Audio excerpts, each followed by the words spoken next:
Добрый день, Виктор Вячеславович. Қайырлы күн, Виктор Вячеславович. Өткен сұхбатымызда біз Қазақстандағы үкімет басында тұрғандар жайлы сөз қозғағанбыз. Высших эшелонах власти Казахстана. Енді елдегі жағдайлардың дамуы жайлы, тіпті сценарий жайлы айтсаңыз деп едім. Сол сценарийлердің мүмкіндігін бағалай кетсеңіз. Добрый день, Алексей. Да, возраст. Қайырлы күн, Алексей. Назарбаев асарын асап, жасарын жасаған жасқа келді. Кәрілік өз деген алмай қоймайды. Енді Назарбаевтың шамасы жетсе, орынды басқаларға босатып беру керек. Осы тұста айта кетерлігі, Қазақстанда бүгіннің өзінде билік үшін күрес жүргізіп жатқан белгілі бір топтардың бары рас.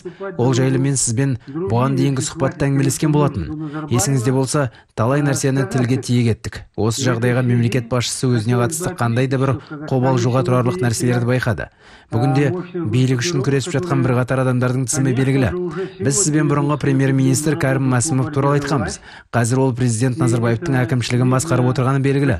Бұл жағдайда бас айта кететіні, егер үкімет басына Кәрім Мәсімов келетін болса, оның сондай ойы да бар. Мен қазақстандықтармен әңгімелескен болатынмын. Олардың айтуынша, Кәрім Мәсімов бүгінде Қазақстандағы талай адамның көңілінен шығып отыр екен. Оған оның жүргізген жұмсақ саясаты ықпал еткен болар. Көп адам оның сахна сыртындағы ойынын түсінбейді. Бұл жағдайда қазақстандықтар үшін үкімет басшысының ауысуы қауіпті. Өйткені ол міндетті түрде орын алады. Ал егер Қазақстан басшылығында ұлттық зиялылардың ауысуы орын алар болса, онда ол тіпті қан төгіске дейін алып кетуі мүмкін. Оған мүлде жол беруге болмайды. Нарықтық экономика жағдайында мен пысық адамдар деп атайтын келесі топ, ол Иманғали Тасмағамбетов, бүгінде ол Астананың мэрі. Оның күйеу баласы Рақышев. Олар бүгінде қазақстандықтарға өздерінің жұмыс істей алатынын, нарықтық экономикада керемет жетістіктері барын көрсетті.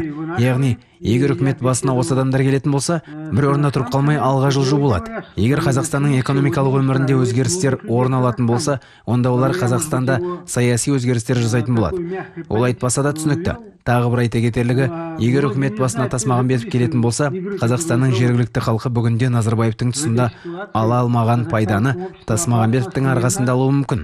Мүмкін Қазақстанның жергілікті халқы соған лайықты шығар. Тасмағамбетовтың қасында бүгінде өздерін көрсетіп жүрген бір қатар адамдар бар. Жұмашев Сержан.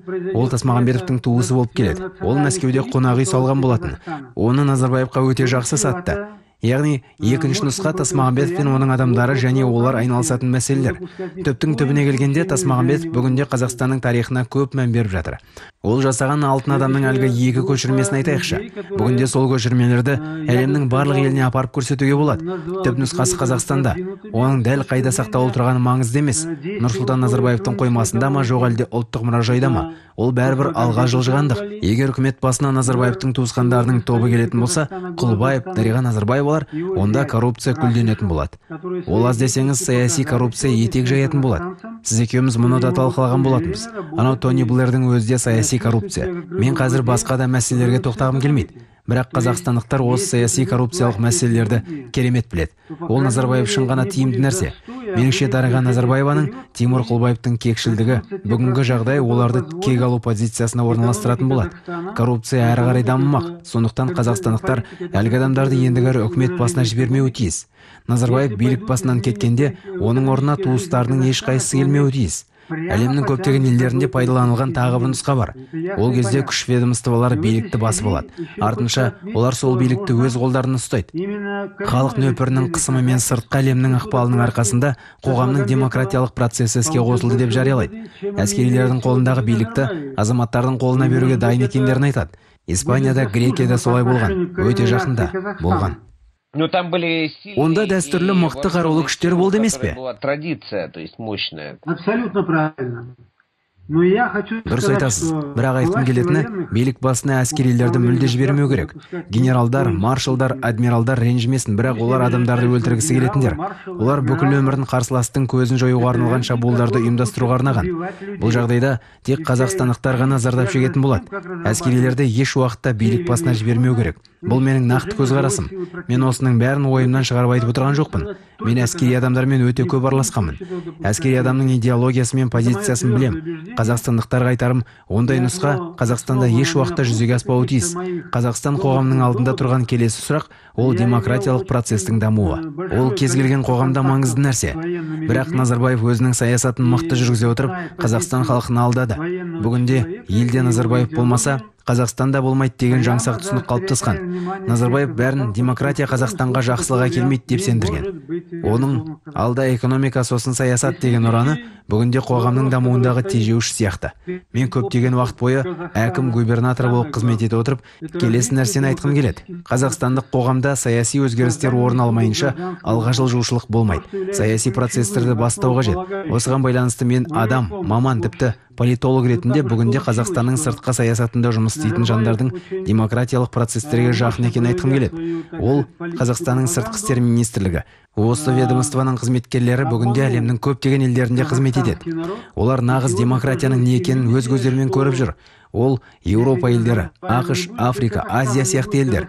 Және адам қаласын, қаламасын осы процестердің бәрін зерттеп, өз отанында болып жатқан жағдаймен салыстырады.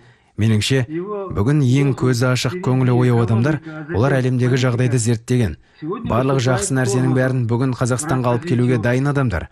Сонда біздің қоғамда өзгеріс орын алады. Саяси өмірде либерализация орын алады. Ол Назарбаевтың тіпті кеңес үкіметін басып озған вертикалды саясаты. Бір жағынан ол адамға осындай вертикаль жасай алып, 16 миллион халқы бар Қазақстан халқын алдай білген үшін құрмет білдіруге болады. Енді бір шетінен ол таңғалдыратын жағдай. Назарбаев жағдайды неге көрмейді екен? Бүгін қоғам тек Назарбаевқа ғана жұмыс істеп жатыр ғой. Ол жол ешқайда апармайды. Өткен жылы мен президент сайлауы жайында айтқанда, билік еш уақытта мұраға берілмесін деп айтқан болатын. Билікті иемденушілік болмасын дедім. Демократиялық сайлаулар ұйымдастырылуы тиіс. Назарбаев өз кандидатурасын аңғайландырып, басқаларға қатысты бірқатар тыйымдар ойластырып қойған. Сол демократиялық сайлаулар шынымен көзі ашық, білімді, мәдениетті, саяси өмірді жақсы білетін адамдарды таңдауға көмектесуі тиіс. Бұл жағдайда не істеу керектігін білуі тиіс. Өтпелі кезең билігіне кім келе алады? Оны елдегі жаппай толқуларсыз жүзеге асыруға бола ма? Алексей, бұл ең басты сұрақ. Елде қандай да бір әлеуметтік экономикалық дау туындамау үшін мемлекетті авторитарлы режимнен кетіре алатын механизм табу керек. Сіз екеуміз тілге тиек еткен кландар, ол тек қазақстандықтар үшін ғана емес, бәріне түсінікті. Бүгінде белсенді саясатта жүрген, сол авторитарлы режимде жүрген осы адамдар осы жағдайда өздерін керемет сезінеді. Сондықтан үкімет мемлекетке қажетті барлық мәселелерді саясаттан бастап, алдағы сайлауларға қатысты жұмысты ұйымдастыра алуы тиіс. Мәселен, Қырғызстанда Роза Отынбаева өтпелі кезеңде билік басына келді. Бәріне ары қарай сайлауға қатыспайтынын айтты. Процесс заңға сай болу үшін барлық қажетті құжаттарды дайындауы тиіс екенін айтты. Құпия болмаса, сіздің ойыңша, Қазақстандағы Роза Отынбаева кім болуы мүмкін? Ол жалпы мүмкін нәрсе ме? Меніңше, бұл жағдайда сыртқы істер министрлігінде қызмет ететін кланды айта кету керек сияқты. Олар қаласын, қаламасын әлемнің басқа елдеріндегі демократиялық түрлендірумен танысты. Олар әрине Қазақстан мен Еуропада не барын салыстырды. Олар әлгі демократиялық процестерді қазақстандық қоғамға енгізу үшін не қажет деген сұраққа жауап ойлады. Мен айтқандай, кез келген клан, Назарбаевтар болсын, Мәсімов болсын, олардың басты тілегі билікті басып алу.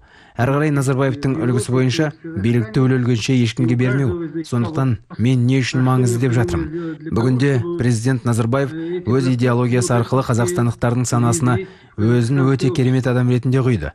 Қазақстандықтар осындай президенттің арқасында ғана өмір сүріп жатырмыз деп ойласын деді. Назарбаев болмаса, Қазақстан болмайды деген өте қате түсінік. Мен бір кездері Назарбаевқа билік басына келіп демократиялық түрлендіруді заңды жолмен жасай алатын адамды қазақты көре алмасаңыз, онда Тони Блэрмен келісім шартты үзіп, басқа тәжірибесі бар адамды жолдау керек шығар дегенмін. Сондықтан егер Назарбаев қазақтар мен қазақстандықтардың арасында лайықты адам жоқ деп ойласа, онда осы процестерді ұйымдастыра алатын адам жайлы айтуға болады. Меніңше, Қазақстанның авторитарлы режиммен демократиялық режимге ауысуы ешбір әлеуметтік күйзеліссіз өтуі тиіс. Тағы тоқтала кеткім келетіні, егер билікке Назарбаевтар кланы келетін болса, онда күйзелістен қашып құтылу мүмкін емес. Егер билікке Кәрім Мәсімов келетін болса, Қазақстан басқаруындағы ұлттық зиялылардың ауысуын ескере отырып, тағы да күйзеліс орын алады. Екі кланда билікті басып алу жоспарын алдыға қоятын болады. Ары қарай Қазақстанда мерзімсіз билік етуді ғана ойлайтын болады. Сондықтан бүгінде демократияның не екенін, демократиялық процестердің не екенін, Қазақстан халқының әлеуметтік қорғанысының не екенін білетін адам өтпелі кезеңде сондай адам болуы тиіс. Ондай адам алғашқы демократиялық сайлауды, Қазақстан президентінің сайлауын ұйымдастыра білуі тиіс. Алексей, мен солай түсінем. Сондықтан меніңше, біріншіден ешқандай әскери төңкеріс болмау керек. Туыстық байланыс деген нәрседе жалғасын таппауы тиіс. Бүгін Болат Назарбаевты Қазақстан Республикасының президенті десе сұмдық емес пе? Өйткені оның өзі Қазақстанның президенті болам деген идеяны ұстанып жүр емес пе? Оны қайдан білесіз? Я говорю вам. Сізге мен айтып отырмын ғой. Біреудің жеке басын сөз қылғым келмейді. Сөздің арасында айтылған нәрсе ғой. Осы адамның Қазақстанның нашар имиджі үшін талай нәрсе істеген бәрі біледі. Сол себепті билік басына еш уақытта туыстарды жібермеу керек. Әркім жалпы екі жолдың бар екенін білуі тиіс. Бірінші, билік басына Қазақстанның өміріне экономикалық өзгерістер орын алуы тиіс деген көзі ашық адамдар келуі тиіс. Бүгінде Қазақстанның экономикасына әсер етіп отырған Назарбаевтар отбасы мүшелерінің ықпалы тоқтатылуы тиіс. Әр бизнесмен Тимур Құлыбаевқа, Дариға Назарбаеваға тіпті ешкімге де көк тиын төлеместен емін-еркін қимылдай алуы тиіс.